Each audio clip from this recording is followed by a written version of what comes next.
नमस्कार दोस्तों, आप सभी को डिफेंस पिक के एक और नए वीडियो में स्वागत है। तो दोस्तों, आज के इस वीडियो में हम बात करने जा रहे हैं अर्जुन एमबीटी के ऊपर, जो कि हमारे इंडिजीनियसली डेवलप्ड एक मेन बैटल टैंक है। तो इस वीडियो में हम इसी अर्जुन मेन बैटल टैंक की कैपेबिलिटीज के ऊपर चर्चा करेंगे। साथ ही ये भी जानने की कोशिश करेंगे कि क्या ये अर्जुन एक फेल्ड प्रोजेक्ट है, क्योंकि ज़्यादातर टाइम्स इस अर्जुन एमबीटी प्रोजेक्ट को एक फेल्ड प्रोजेक्ट के तौर पर ही देखा जाता है। और अगर ये फेल्ड प्रोजेक्ट नहीं है तो इसे क्यों एक फेल्ड प्रोजेक्ट का दर्जा दिया गया है। तो पहले इस टैंक के कुछ बेसिक स्पेसिफिकेशंस की बात करें तो ये इंडिजीनियसली डिजाइंड एंड डेवलप्ड एक एमबीटी यानी मेन बैटल टैंक है, जो डिजाइंड है combat vehicle research and development establishment और डीआरडीओ के द्वारा। पहले तो इस टैंक के मार्क 1 वेरिएंट को डेवलप किया गया, जो कि 2004 से प्रोड्यूस हो रहा है, मगर बाद में इसमें इंडियन आर्मी के रिक्वायरमेंट्स के अनुसार इस टैंक में 71 अपग्रेडेशन किया गया। और इस अपग्रेडेशन के बाद जो टैंक निकल के सामने आया उसे पहले कहा जाता था मार्क 2, मगर बाद में इसका नाम चेंज करके मार्क 1A कहा जाने लगा। तो जो अर्जुन मार्क 1 है उसका लेंथ है 10.19 मीटर और मार्क 1A का 10.64 मीटर।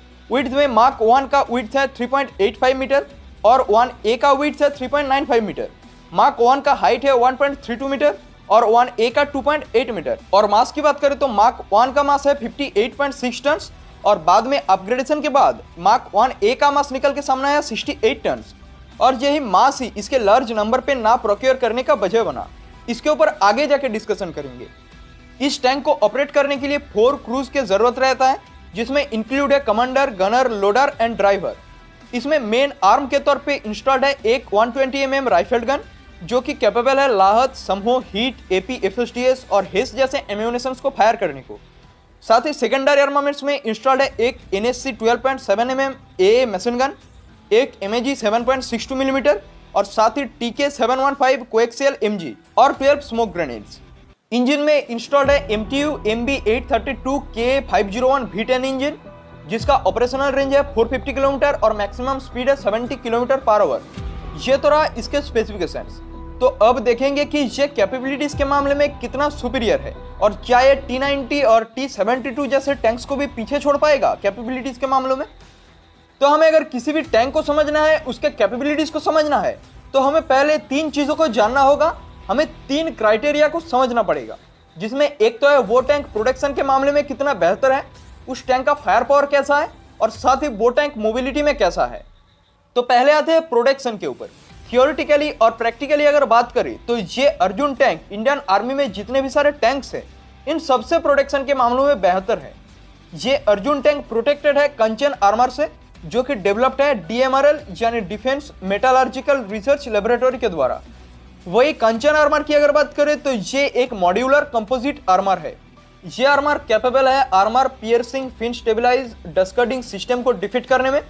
इस आर्मर के कैपेबिलिटीज के अंदाजा आप इस बात से लगा सकते हैं कि 2000 के ट्रायल के दौरान ये अर्जुन एक T72 के डायरेक्ट हिट को भी झेल लिया था, यानी इस पॉइंट ब्लैंक रेंज के हिट से भी इस टैंक का कुछ भी नहीं हुआ था।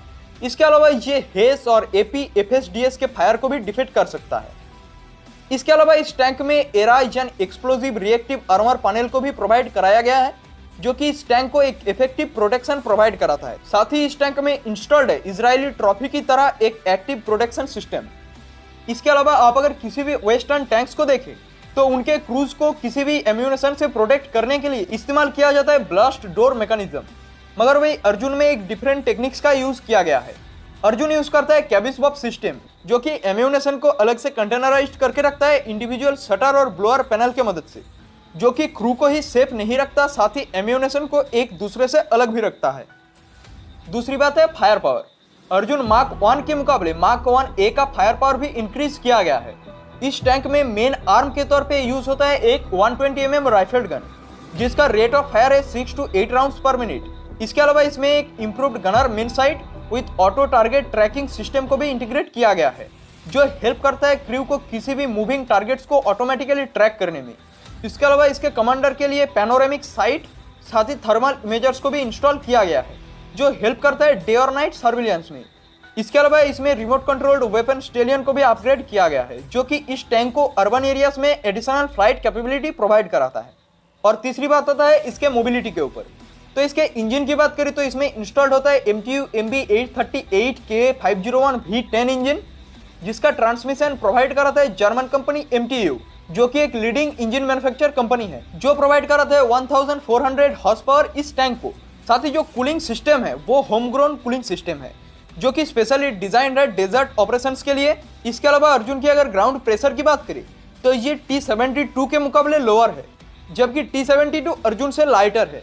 और इसका कारण भी है अर्जुन का डिजाइन। साथ ही अर्जुन में इंस्टॉल्ड है एक हाइड्रोन्यूमेटिक सस्पेंशन, जो कि इस टैंक को किसी भी मूविंग टारगेट्स के खिलाफ फर्स्ट एड कैपेबिलिटी प्रोवाइड कराता है। ये तो सारे गए इसके कैपेबिलिटीज। तो अब हम देख लेते हैं कि क्यों इसको एक फेल्ड प्रोजेक्ट के तौर पे देखा जाता है। तो इंडियन आर्मी की अगर बात करें तो इंडियन आर्मी इस टैंक का मार्क 1 वेरिएंट का 124 यूनिट्स को 2 रेजिमेंट्स में ऑपरेट करता है, जो कि दोनों के दोनों ही राजस्थान में स्थित है।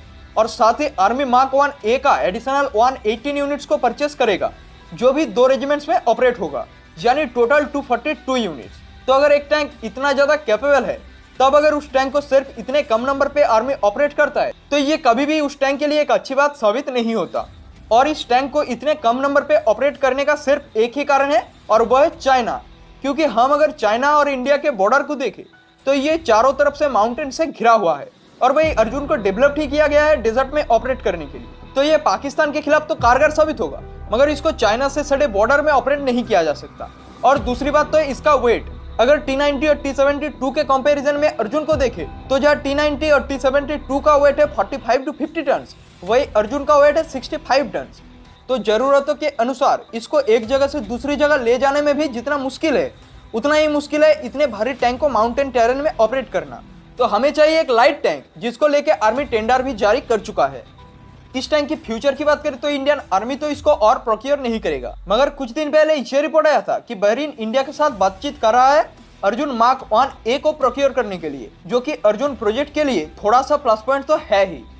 आखिर में आप अगर मेरा ओपिनियन जानना चाहे तो मैं कहूंगा कि एक इतना कैपेबल टैंक को इतने कम नंबर पे ऑपरेट करना कभी भी एक अच्छी सोच नहीं हो सकता। कम से कम इंडियन आर्मी को अर्जुन के 500 यूनिट्स को तो इंडक्ट कराना ही चाहिए, क्योंकि हमें जितना फोकस चाइना के ऊपर रखना है उतना ही पाकिस्तान के ऊपर भी। और पाकिस्तान से सटे बॉर्डर में तो अर्जुन का कोई दूसरा ऑप्शन हो ही नहीं सकता। ये सिर्फ मेरा ओपिनियन है, आप अपना ओपिनियन भी कमेंट में जरूर बताइए। इसी अपडेट के साथ हम इस वीडियो को यहीं पे खत्म करते हैं। अगर वीडियो पसंद आए तो लाइक और चैनल को सब्सक्राइब करें, साथ ही कमेंट बॉक्स में जय हिंद जरूर लिखे। स्वस्थ रहिए, जय हिंद।